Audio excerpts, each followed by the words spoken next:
Entonces, recordemos que todo paciente que tiene sospecha una neoplasia conocida de cáncer de tórax, de cáncer de pulmón, se le debe realizar una tomografía contrastada que sea extendida al abdomen superior, lo cual es una recomendación 1B, y que para nosotros como radiólogos, definitivamente la parte más crítica es la evaluación del mediastino, y esto igual tiene consecuencias clínicas debido a que dependiendo de eso, pues va a cambiar ese estadio que tiene una gran importancia o determina tanto en cuanto al tratamiento y pronóstico de los pacientes.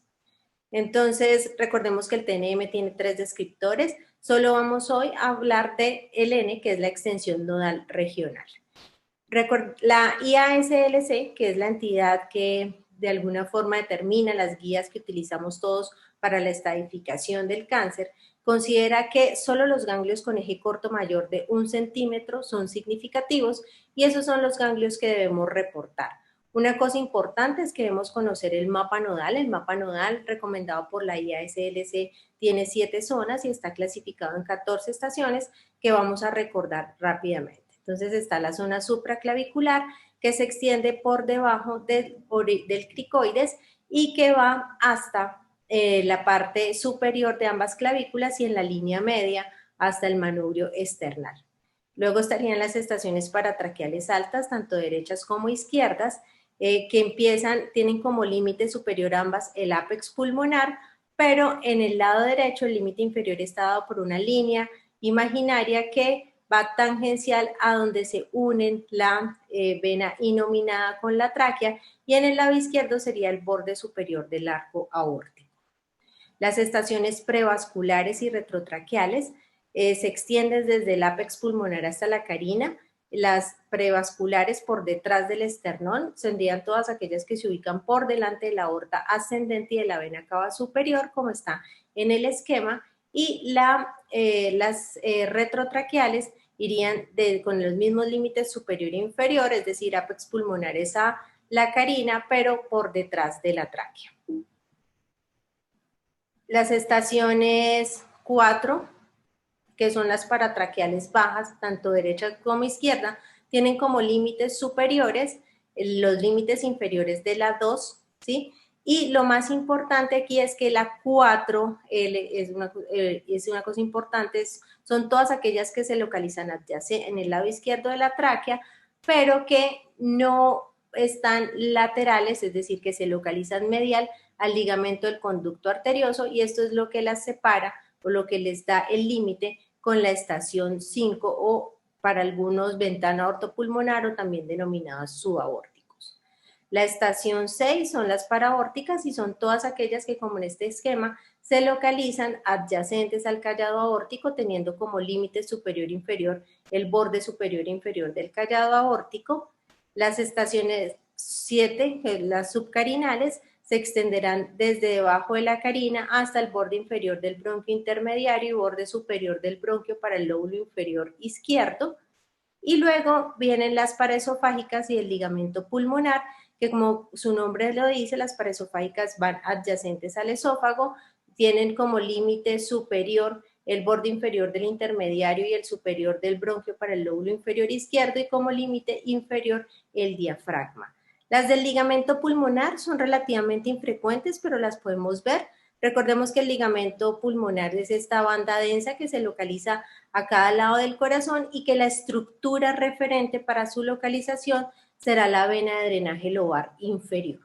Y de aquí en adelante vienen las estaciones, la zona iliar, que van recibiendo el nombre dependiendo del bronquio al cual rodean. Entonces, en la parte del ilio, las que rodean todas las estructuras del ilio serán la estación 10, las que van adyacentes al intermediario serán las interlobares 11, las lobares, el origen de los bronquios para los lóbulos, serían las 12, las segmentarias igualmente para cada segmento y las subsegmentarias que ya son intraparenquimatosas.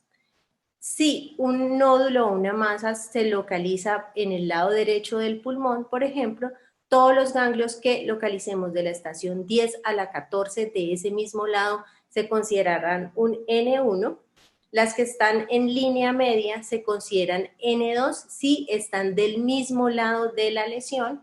Para el lado izquierdo, en este caso, se incluyen las paraórticas y las subaórticas o de ventana ortopulmonar, y si son contralaterales o supraclaviculares, estas ya serían N3. Es importante que recordemos que como la tomografía tiene unas limitaciones y tiene una sensibilidad que es solo del 55% para la detección de estas ganglios comprometidos por tumor, con una especificidad del 81%. Y existen tres tipos de afectación mediastinal. Está la infiltración evidente, está cuando vemos adenomegalias que debemos localizar en cada una de esas estaciones que les mencioné. Importante que siempre se debe medir es el eje corto y es el que es significativo si es mayor de 1 centímetro, y estarán aquellos pacientes en los cuales no es evidente la enfermedad mediastinal.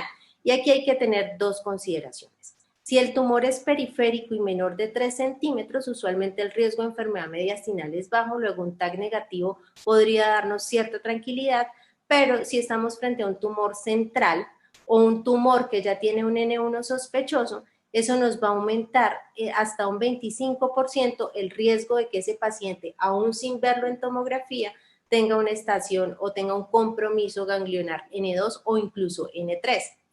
Esto sería lo que consideramos una infiltración evidente del mediastino, es un bulky mediastinal.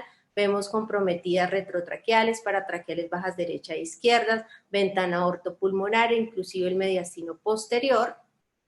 Esto sería una adenomegalia claramente visible, entonces siempre este es el eje largo y trazamos una línea perpendicular o ortogonal que va a ser la medida del eje corto, que es la significativa.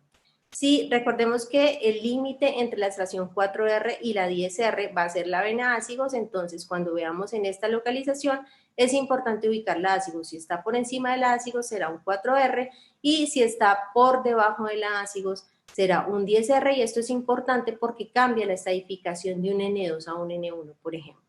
En este caso, pues no sería ninguna de las dos, porque como vemos en este paciente que tiene una fibrosis pulmonar, el cáncer está localizado en el lóbulo inferior izquierdo y el hecho de que tenga ya estas adenomegalias contralaterales los haría un N3. Y este es el caso que es mucho más difícil para nosotros desde la imagen y obviamente para todo el equipo que hace el diagnóstico y el abordaje, donde vemos masas, como en este caso esta masa central en el lóbulo superior izquierdo con una neumonía posobstructiva, y no vemos compromiso mediastinal. Aquí, aunque por tomografía parece un N0, no debemos dejar de lado que hasta el 25% en un paciente que tiene una lesión de estas características puede tener un compromiso mediastinal que no sea evidente por tomografía, y allí tal vez es importante pasar a otras modalidades como un complemento con PET-CT o una estadificación invasiva.